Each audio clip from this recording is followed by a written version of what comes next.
Welcome to the Success Ascent. My name is Pat Mancuso, the creator host of our show. Today we welcome Christine Patton. Christine is the founder of Power Within, an elite performance and resilience training organization. Now, Christine shared with us a number of very interesting perspectives today, a few of which I'd like to share with you right now. First, she says we will never outthink our thinking, a very interesting concept. She talked about how do we measure success. She also talked about how do we become more resilient. And lastly, she shared a perspective on resistance and how much we resist things that ultimately hold us back from our success. I know you're going to enjoy the show today, so on to the ascent. Welcome to the Success Ascent. My name is Pat Mancuso, the creator and host of our show, and we are excited that you are with us today. And we're also excited to have a very special guest with us. In fact, coming from Canada. And I think, Christine, you are our first Canadian interview, and we're really excited about that, considering that, I live in Minnesota, and we're almost like an adopted Canadian state. So, I heard about you, but I never met you. So nice to meet you, cousin. There you go.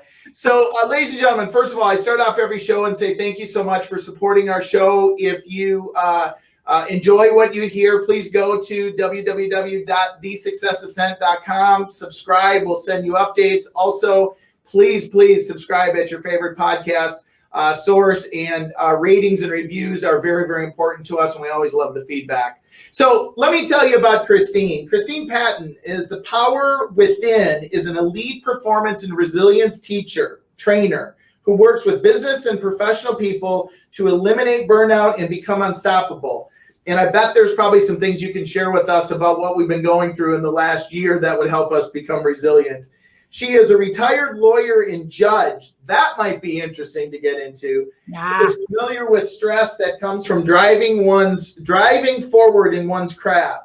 She's the founder of the Mental Edge in Sports Performance, the author of Showing Up, Becoming the Me I Want to Be, Aligning Your Life and Work for True Success, and is also a certified trainer and coach with the HeartMath Institute. So welcome, Christine, to the show.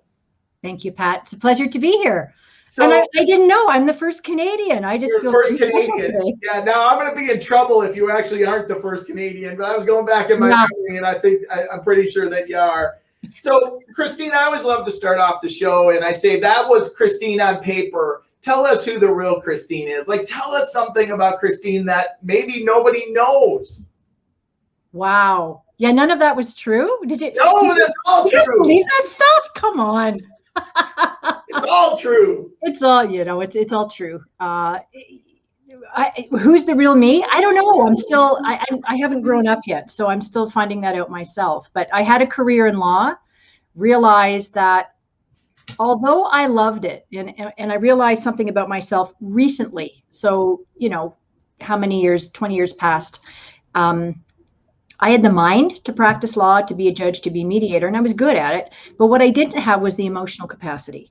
And I didn't have the emotional maturity that I have now, if I have any, to deal with all of that. And what I realized today was I help people, as I did back then. I was an insurance defense litigator, and I served other clients as well.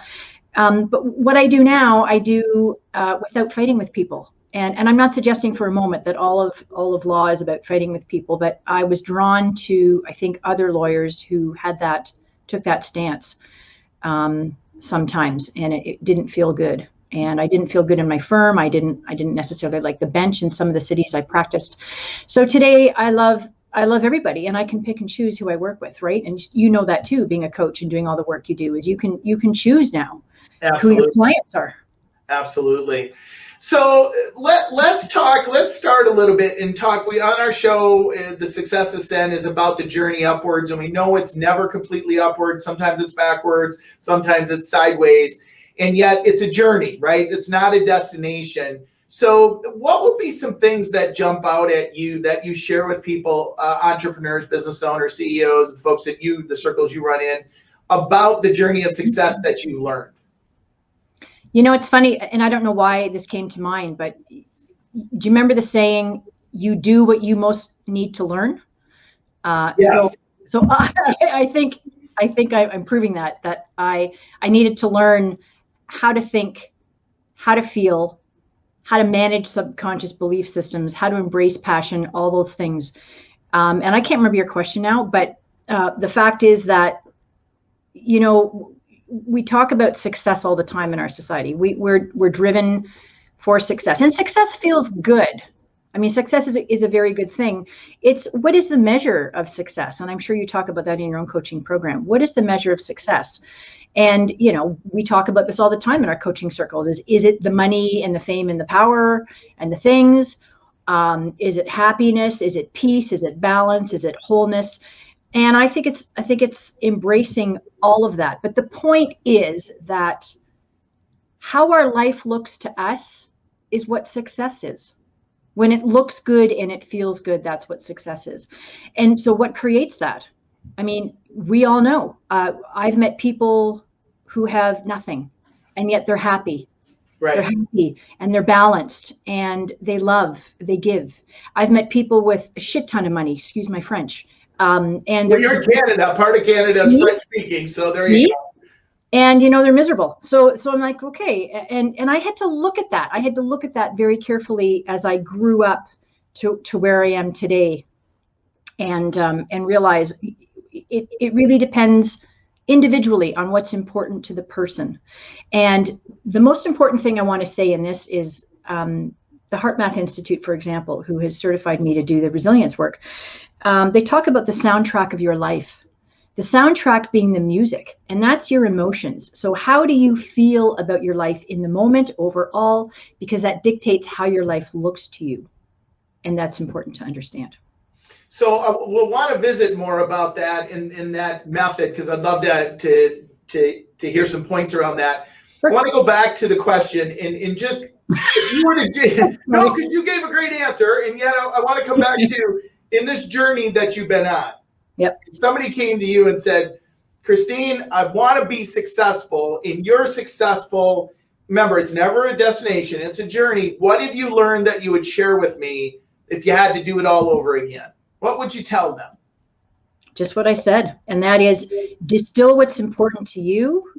How do you want to feel about your life?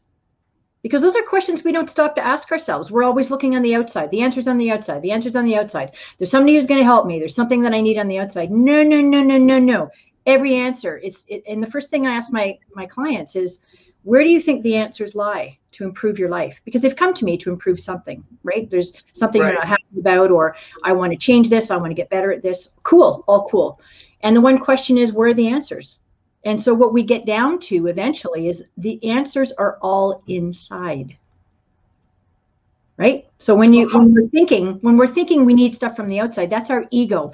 That's what's been created from the time we were in utero.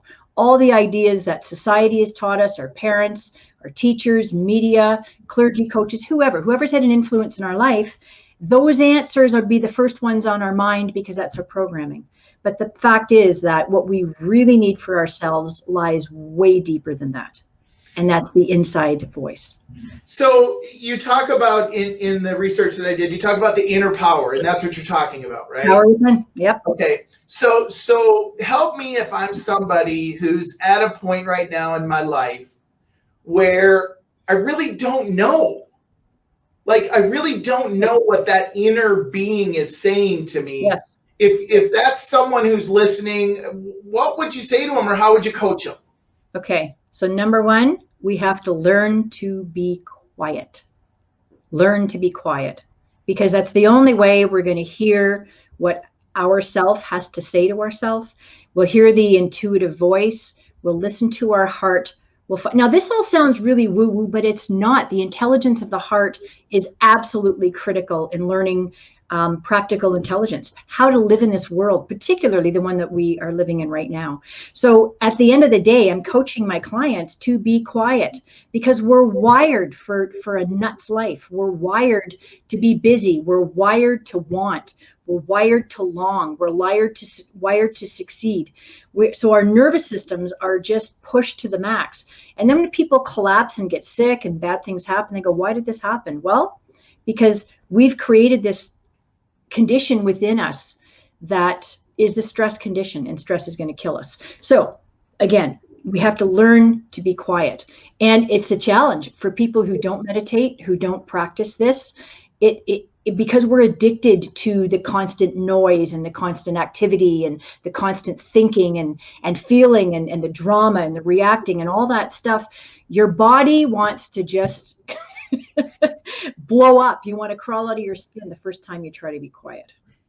So I picture I'm relating to this. So the other night we're out, family dinner, we're driving to dinner, and we're in the car, and it's myself and my wife and my 2 daughters, and nobody's saying anything. Okay. And that drives me crazy. Are you guys mad at me? For me, what's that? Are you guys mad at me? What's happening? No, it's just like I start, I want to have a conversation, and they're like, well, we just want to relax. And I'm going, relax? What? Relax? So here's the thing. So you mentioned meditation, because I'm hearing this and I'm going, okay, so I gotta learn to quiet. I get it. How do I do it? Meditation, is that the way? You know what, Pat? Just start the damn thing. Okay, I'll start right now. Oh, good. I get to carry the show. Awesome. So, all right, everyone. So besides meditation, what would be some other things that would possibly work? Okay. Besides sitting quietly and training your body inside and out to be quiet. Is that it? Is there any other options? Well, there's all kinds of options, but what is truly going to quiet your nervous system? So there's choosing your thoughts, recognizing in the moment, Pat, that you are engaging in this program that you're mired in, and going, oh, there I go again, and just stop. There's something called flipping the switch. And that is literally stopping yourself in mid-thought, mid-emotion, and saying, wait a minute, I want to change my life. And if I'm going to do it, damn it, I've got to choose in this moment to think or feel something else. So you can do that. And you can create a list. Create your list, your protocols of things that you love, things that bring you joy, things that calm you down, and purposefully switch your thinking to that and the feelings that come along with thinking those things. At first, you're going to go, this is ridiculous. This isn't working, but it does. In small increments, you will change the way you think. Now that changes your neuroplasticity. Your brain starts to rewire itself when you consciously more and more and more go, oh, wait a minute, there I go again. Or if you're getting angry at someone, or you see something on the news and you just fly into this, which we're at the end of our rope here in Canada, and I'm sure you are in the States as well with this damn COVID thing. But the fact is that it's just going, okay, I'm not going to pay attention. I'm not going to pay attention to this right now because it's stealing my energy. It's making me crazy, and I hate this. So I'm going to think about my pet or my loved one or something I love doing, or I'm going to go for a bike ride. I'm going to go shoot hoops. I'm going to do whatever just to switch the pattern in my brain, in my body, and in my heart. So moment to moment choice. That was a long answer, but that's one thing you can do. It's a great choice. So, you and I kind of laughed a little bit. We don't want to go too far into the whole COVID conversation. I do sense, though, that as a coach and as a consultant and interacting with people, and I'm just curious what your thought is, that as this time drags on, it is more challenging for people because we're getting to that point where it's just more challenging. So is it just me, or it is, it's becoming more and more challenging to deal with what we're dealing with? Yeah, I think we're at the end of our rope. Yeah, and you said that. I love the way you said that. Sometimes in a storm, it's got to get worse before it gets better. And I think that's the part we're in right now. We're releasing the last remnants of whatever it is we're supposed to be doing as a collective, as a world collective, which is why things are nuts. Right. I also think that sometimes, this is my experience, I had to be pushed with my back against the wall with health concerns. I was practicing law. I was a mediator. I had 2 children and I was running a household. Now, who of us are in the same boat? Many, many, many of us are doing this and have done this. And my health was failing, and I wasn't sick, but my cells were sick. And I had to almost be flat, and I just had my second child who sucked everything out of me. Little bugger. He's now 25, and I just love him. We do podcasts together. But anyway, I had to be pushed against the wall before I actually took a step that I said I never would to change my health. So I think, having said that, some people have to be pushed, have to fall on the floor, have their back pushed up against a wall, reach a crisis before they actually will do something to help themselves. Okay. That's maybe harsh, and I'm sorry to anybody whose feelings I've hurt, but that often is the catalyst for change, is crisis. So let's talk about, you said something in what we prepared, and you said that you talk about stress, and you talk about that the subconscious actually in some aspects creates our own stress. Absolutely. So talk to us about that. Okay. Whoa. So stress, people like to think that stress is outside of us. You know, my boss is stress, or my kids are stressed, or my money problems are stress, or whatever. Those are stressors. Those are simply the category of things that we've told ourselves are problems. And so I'm trying to organize my thought because this is a really long answer. So don't get stressed out. Right. Practice what I preach. That's exactly it. So we come equipped with an excellent system, and that's our autonomic nervous system, which has kept us out of danger for a millennia, or however long anyone chooses to think we've been on the planet. And it's worked because we're at 8 billion people on the planet. And so this fight or flight system has kept us out of danger. So the short answer is we've hijacked that with our very overdeveloped frontal lobes that allow us to engage in higher thinking, strategic planning, analytical reasoning, all of those things. We've now hijacked this idea of real stress, and that is we come out of the cave and there's a saber-toothed tiger, to, oh my God, I'm going to get fired, I'm going to lose money, I'm going to lose my partner, or whatever. So we engage in worry and regret and all kinds of things that are actually not happening. What did Mark Twain once say? I've had something like this. I've had a lot of terrible things in my life, and some of them actually happened. Anyway, the fact is that we've hijacked this danger system, and we keep ourselves in fight or flight all day long. Like, just watch the news, see what that does to you. Listen to your neighbors talk about the situation, see what that does to you, whatever. So the fact is, we have to understand that we've been programmed to become this way. We've been programmed by our childhood. We're programmed in utero. Do you know that? Before we're even born, we are sensitive to our mother's predominant cascades of emotion and thinking. And we absorb this energetically. Also, the stress hormone cortisol crosses the placental barrier, can cause great damage. Even before we're born. Then we're born into this world where we're fed this program of whatever it is, what is success, what is bad, what is good, what is right, what is wrong. And particularly, and there'll be some agreement about what's not right and what's wrong, what's right, what's good, what's bad, but our own judgment about that, our own feelings about certain things. Pick something that really ticks you off. No, let's not start. Let's not go there. Okay, but the fact is, we have individual reactions to what happens in our lives and to certain people, and so it's this that fuels that. Yeah. So how do we become more resilient? Like right now, we need resiliency. Yes, how do we become more resilient? Okay, we have to understand that we're causing our stress and we are reacting, and the fact it's our fault.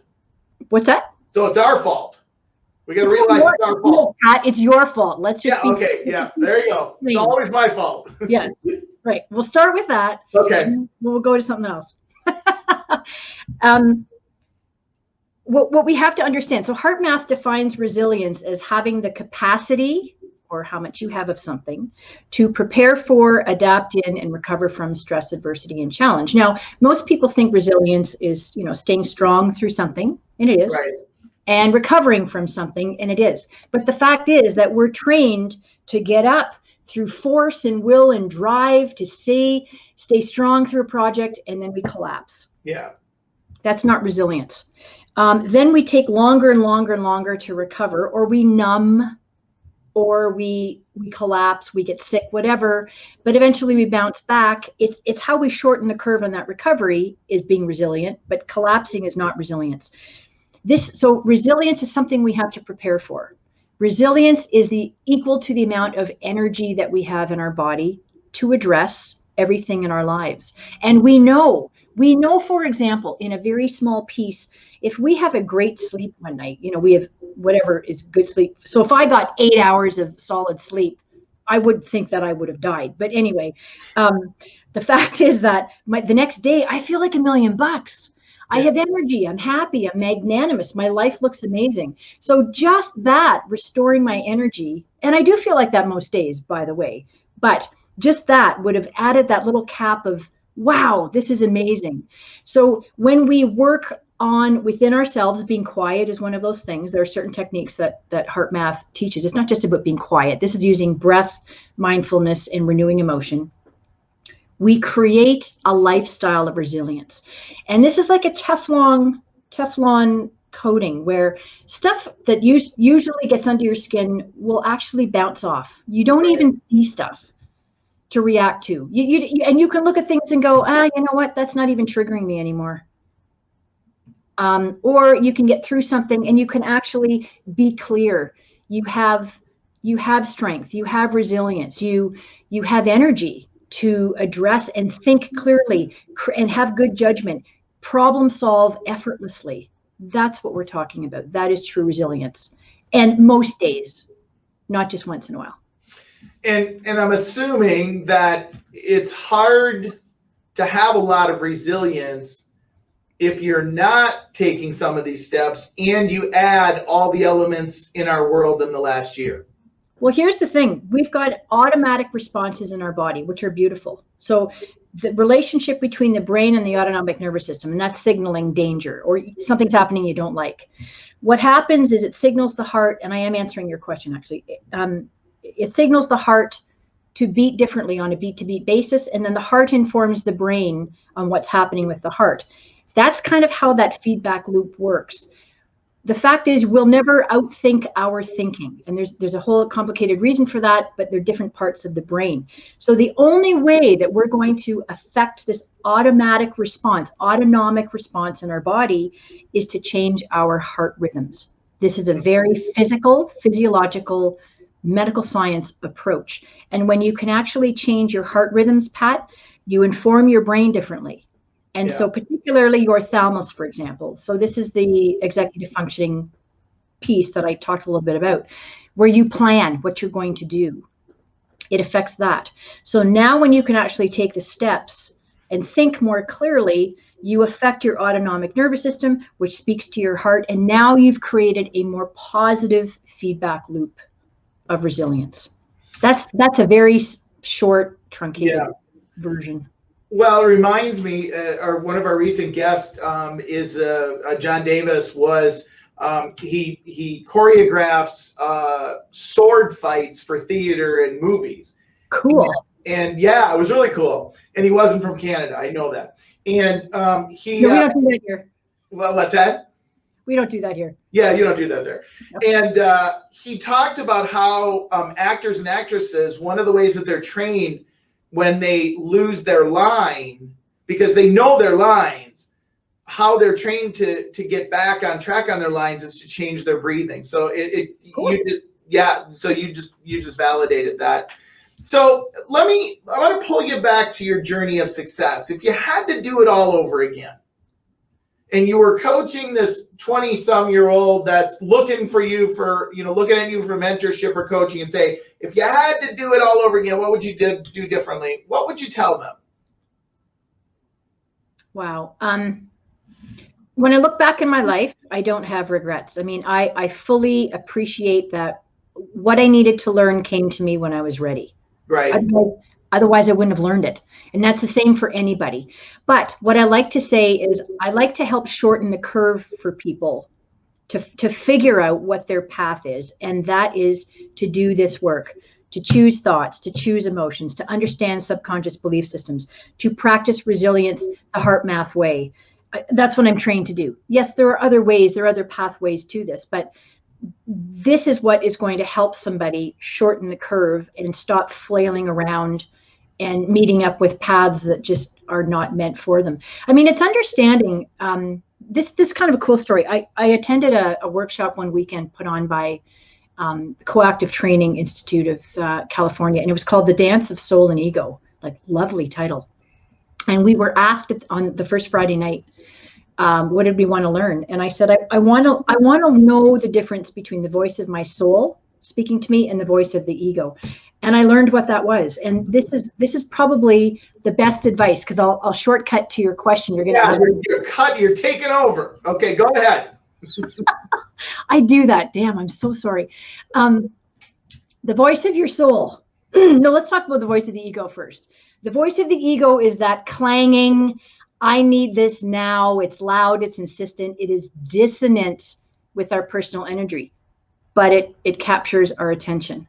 That is the voice of everything that's been created, that we carry in our minds, that we think is real life and true. And the best answers for us, that's the critical piece. It's not. So the voice of your soul, so the real you, your inner voice, your inner power, is very quiet. It is powerful, but it is quiet. It is insistent. It will come around again. But the fact is, it is because it's resonant with your real energy. Mm-hmm. You have to be quiet to hear it. But that is the voice I am trying to encourage people to follow. But you're not going to hear it until you're quiet. So is that part of the HeartMath system? Is that like is that part of that, or is that a different part? Like the quietness, because I've heard you say this a couple of times, and my aha in listening to you is I got to figure out how to be more quiet. Sure.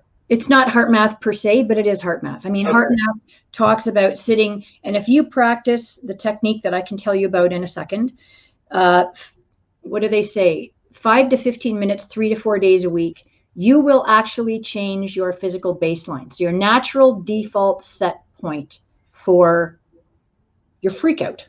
Okay. Right? So how you feel about your life, that soundtrack of your life where you are whole and complete and balanced. You mean like when the idiot that's driving in front of you isn't driving fast enough and you go, where the heck did you get your license from? Exactly. The gas is on the right. Okay, so let's go. Let's take the minute and let's hear how we do this. Because I'm telling you, my aha is I need to be quiet. Starting now, Pat. Starting now. Just kidding. Okay, so basically what we're doing is we are learning to breathe and breath work. Anybody who does breath work will tell you it's so healing. And breath and mindfulness, what's that? We've been doing that for thousands of years. It's called yoga. So what you're doing is in a nutshell, very quickly, something called heart-focused breathing, and that is to learn to breathe in and out through your nose, on a very slow the pace. So what you want to do is you want to breathe in for like 5 seconds, breathe out for 5 seconds. So you want to start that. And while you're doing that, you want to start thinking about your heart in the center of your chest. So there's two things, Pat. Now you're a man, so dicey. But you want to try. Okay, now I just went off. There goes my quietness. Unbelievable. I'm your saboteur too. Yeah. Okay. So what you're doing is you're breathing in and out through your nose, 5 seconds in, 5 seconds out, and you create a pattern. And here's the cool thing: when you're thinking about your breath, it's called following your breath. Mm-hmm. You're not thinking about something else. You can have one thought, one emotion at a time. So what's it going to be? So this is your time for as long as you can is to think about breathing in the center of your chest. You will eventually start thinking about breathing in and out through your heart. Part of the process. So now you're starting to engage your heart. That is called heart-focused breathing. And if you manage to do that in some way for 5 minutes every day, you'll change your life. Now, this is the piece that's going to change it, and that is to bring in what we call renewing emotion. So all emotion is good, because emotions tell you this is good. So that person is good, this place is good, this is what you're thinking is good. And when you feel yucky, whatever you're thinking about or engaging in or who you're with is yucky.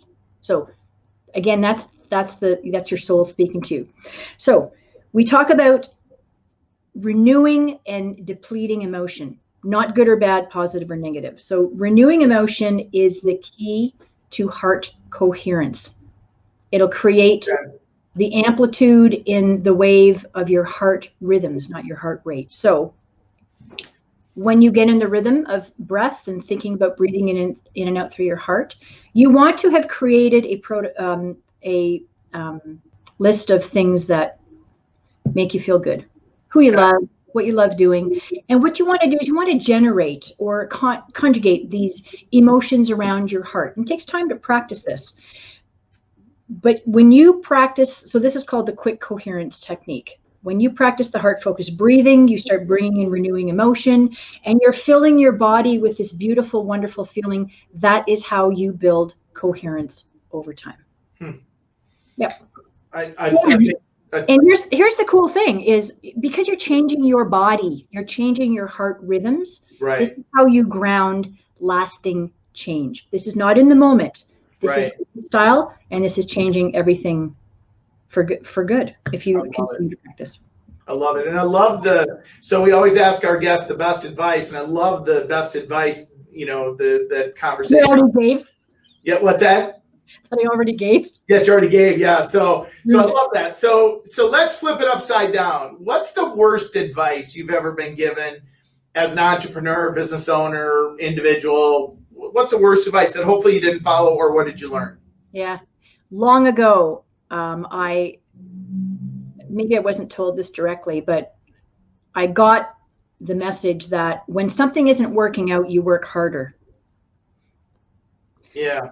How many times have we heard that? Yeah. So work harder, but that's our natural inclination. We all do it. And I still find myself, even knowing better, I find myself doing that. Anyway, the fact is, when we look at the wisdom around that, I mean, that's the definition of insanity, doing the same thing over and over and expecting a different result. And we have to understand the concept of resistance. And so this is a good way to close this, Pat, because this is really about the COVID thing that we're not going to talk about. Okay. And that is where there's resistance. This is Newton's third law. So this is physics. This is a law of life. This is the law of the universe. This operates whether we understand it or not. And that is, for every action, there's an equal reaction. It's what allows planes to fly. I mean, how can those big planes stay in the air? Right. Because of the law of lift. Big cruise liners in the ocean, how do they stay afloat? The law of buoyancy. The fact is, our energetic response to things, how we think and how we feel, is an offering of energy, and whatever we're thinking comes back to us. So we got to stop fighting things. And so when things aren't working, we get mad, we're working harder. Guess what's happening? We're going nowhere. And I'll just close with a short story of Mother Teresa, as she then was. She's now Saint Teresa. She's been canonized by the church. She was invited long ago to participate in a march against violence, and she refused. Now, it's not because she thinks violence is a good thing or thought that. She said to them, if you insist on organizing a march against violence, I can't come. But she said, if you instead organize a march or a rally for peace, I will lead it for you. So the fact is, we have to stop fighting things, and we have to go forward with something. So let's stop the fight against cancer, and let's join the path for wellness. Let's stop fighting terrorism. Let's join the path of peace. Yeah. We need to stop fighting things. So that working harder. So what I do immediately is I stop and I tweak, or I wait for guidance. I pray. I ask myself, okay, what am I missing? What do I need to learn? What do I need to heal? What do I need to let go of? Show me. And I'm telling you, 100% of the time, 2000%. Yes, I failed math. I get an answer. I didn't fail math. So that working hard thing, just work harder. Yeah. Is dumb. Yeah. Yeah. Well, and it's terrible advice, right? It's terrible advice. Well, Christine, you have absolutely given us a lot to think about today, and just appreciate everything you put on the table. And the ego versus, what did you call it? The soul. The ego versus the soul. The dance of soul and ego. Yeah. Woo. That's the biggest thing that for me, that besides being quiet, and that's going to be a work in progress. So first of all, thank you so much for being here today. Listeners, as you know, you can always subscribe, and we always love to have your feedback, your ratings, www.thesuccessascent.com or at your favorite podcast source. Christine, thanks again for being here today. We really appreciate it. Loved it. And as I end every show, everybody, be healthy, be happy, and be safe. Take care, everybody. Until next time. If you've not yet subscribed, please go to your favorite podcast source and subscribe to The Success Ascent, or simply go to www.thesuccessascent, and that's ASCENT.com, thesuccessascent.com. Thanks so much for joining us today. We look forward to catching you on the next ascent.